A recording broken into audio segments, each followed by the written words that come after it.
Okay, so once you get the box off, you want to make sure that you get these styrofoam pieces out of the side here, right? So as you see, they just go on like that, and you just take them off. I've already done that for both sides, but what's cool about this is a lot like the Vizio, you got little hand grips. So you see this little hole here, it just goes in like that, and so it's like you can get one side, and then you come all the way down here, and the other person can get the other side, right? And you guys can just lift the TV up out of the box. So that's going to be the next step for you guys. We're going to inspect the screen, obviously. So far, I can tell you it's really freaking nice. It's got a nice metal, cool touch to it. And it's like, I don't know if you can see that little sliver of silver right there, but they also put a little silver inlay on it. And it reminds me a lot of the 2016 Sony X930D. How they had like a gold trim, but except this has a silver bezel to it. It's really damn premium looking so far from what I can see, but we're gonna pull this thing out and we're gonna see what we got. All right, guys, so once you finish moving this TV out of the box, the styrofoam piece on the floor, I think this falls out. I don't know, it just kind of came out some sort of way. So obviously you just locate that and, you know, I'll show you what's inside. So this is what's inside of your accessory Ziploc bag here. You've got a health and safety, I guess, manual of some sort, right? You've got a quick start menu guide. Drag that out. That's right here. You know, you've got your remote, right? You try to take that out while I have it right here. So at least you can see. I mean, the remote, I mean, to be honest with you, is pretty ugly. But not as bad as I was expecting. So you see it? Ain't nothing special, really, to be honest with you. All right, we're going to get some of the plastic off. I'm just pulling off all that plastic. Done. All right, so I like that they have shiny plastic on the side. Since it's a cheap POS kind of remote, at least you have something glossy to get a good grip on the side, so that's good. And I love the feeling of the buttons. Even though it's a cheap POS now, the buttons feel really, really crazy good. So that's really nice. You got your Netflix, YouTube, Google Play, and Voodoo buttons, so that's good. You got your Google Assistants right there. So again, built-in voice control. I already expect you to have to submit to Google's terms of service before you can use this TV. So if you don't like that, that might be a thing that some of you might want to consider, because Google does that. But we'll see when we power it on if they do that for this TV too. So there you go. Now let's go and see what else we've got in here. We got our power cable. It's a separate power cable. It is not built into the TV, so I always love that. Some of the cheaper TVs sometimes build them in, so I don't really like that too much. And then you've got your screw set here, your standard screw size of, you know, M5, 16 millimeter screws. There you go. And then we've got our trusty dusty off-brand batteries. Gotta love a budget TV.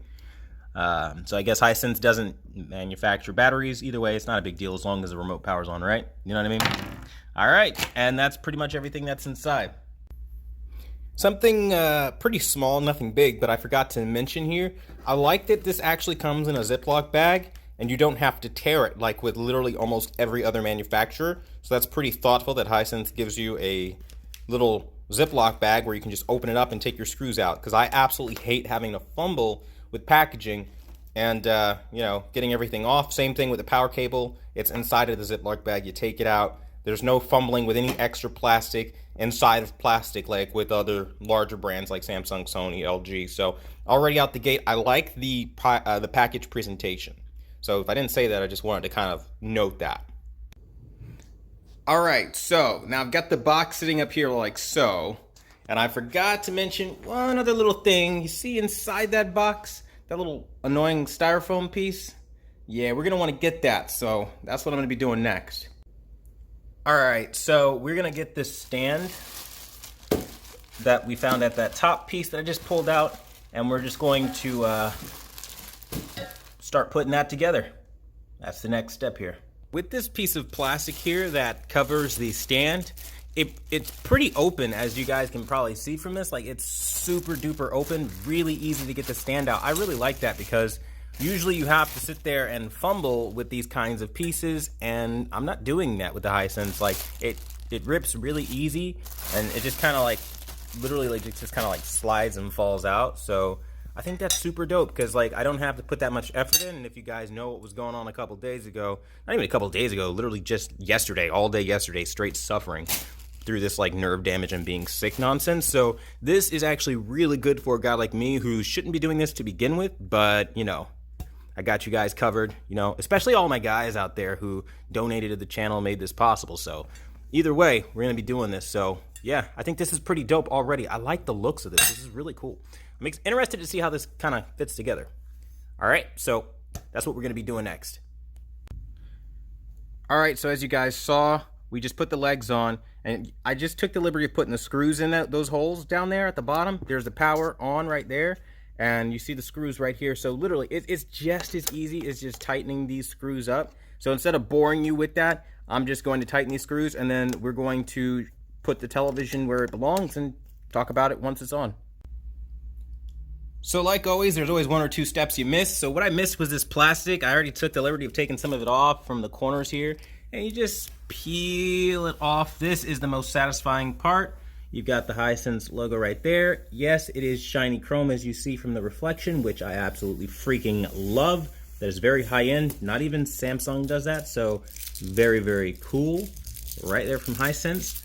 Now, we're gonna actually have to plug in the TV as well. As you guys see, I forgot that part, so obviously without the TV being plugged in, there's no power. So you just take off this little cap here, right? And we're just going to put it in the back of the TV. Now, for those wondering, the TV is made entirely of plastic, as you see, and it's got this weird, like, these weird lines going through it. I don't even know why they have this design. I think it's really weird, but whatever. So we're gonna take our little power cable, right? And we're just gonna put it right into here, right in this spot right here. Sorry, lighting could be better, but you know, I'm pretty sure we're all smart enough to put in a power cable, so I don't need to demean anybody's intelligence by turning on a light to show you how exactly to put it in, right? So power cable's into the side there. So we're good there. All we gotta do is plug it in.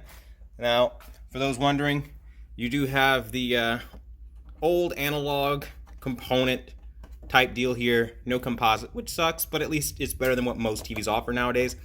Your HDMI, what number is this? HDMI 4 is on the back. So there you go, that's HDMI 4. And then all your other HDMI ports are gonna be on the side, right over here. So this TV does have all its components to the side, like the industry standard for the most part, unlike Samsung, who likes to do it to the right. So now we're gonna plug in the TV, and then we'll turn it on. All right, and the TV just kind of turned on by itself, so I am here trying to play catch up with the television. And as you guys saw, when you turn it on, there was some slight clouding there. Not ideal. I'm gonna try to lower this here so you guys can kind of see what I see on my end. A little too much brightness coming in. But yeah, so they bring you to the welcome page, and they ask you to select your country. Then obviously the time zone is Eastern. Now I'm shooting this off of a cell phone, so it might not exactly be the greatest. So already out the gate, I don't like that you have to agree to Hisense's terms and conditions before you can even use the television. You can go back, but that's not going to do you any good. So I don't like that. It's more of a compliance or no deal kind of TV. So that's not going to make everybody happy. I already know some people like myself that just want to plug and play. This is not that kind of TV. All right, and yes, you have to adhere to Google's terms of service. For anybody wondering, there it is. Google plays Big Brother yet again. So, yeah, if you don't like that type of thing, that's definitely going to be a problem, because there is definitely a lot of clouding I see on this TV as well. So, they want you to choose a name for your TV. Look at all of that. Wow. So I hope that's not what it actually looks like, these black levels, because so far, that's not really good, is it? Can't wait to test this thing now. I'm not going to be signing in. I don't know why that is giving me Spanish language. Hopefully that's nothing glitchy going on there. Home mode preferred. Yes. And welcome to Android TV with a ton of what looks to be clouding in the gray uniformity I'm looking at. I don't know. So this is pretty much what we got here right now. Now, obviously, my ISO is really high because I'm shooting this on a phone, so I'm trying to just like lower this a bit, but even still, you guys can kind of see uniformity not looking great so far. I don't know. Not looking so great right now. Okay, it says adding the finishing touches with a load of blooming on it. And I don't know why the hell it's in Spanish out the gate. So that's really weird. It's in frickin' Spanish. What the actual F? So don't know what that's all about. I don't know why the Hisense comes in Spanish. I mean, yeah, I see most of the stuff is in English, but some stuff is in Spanish. I don't understand that. You guys got a language area here? Yeah, it clearly says English. English. You click English, and we still have Spanish. Hisense. No es bueno. What is that? Why do I see Spanish when I selected English?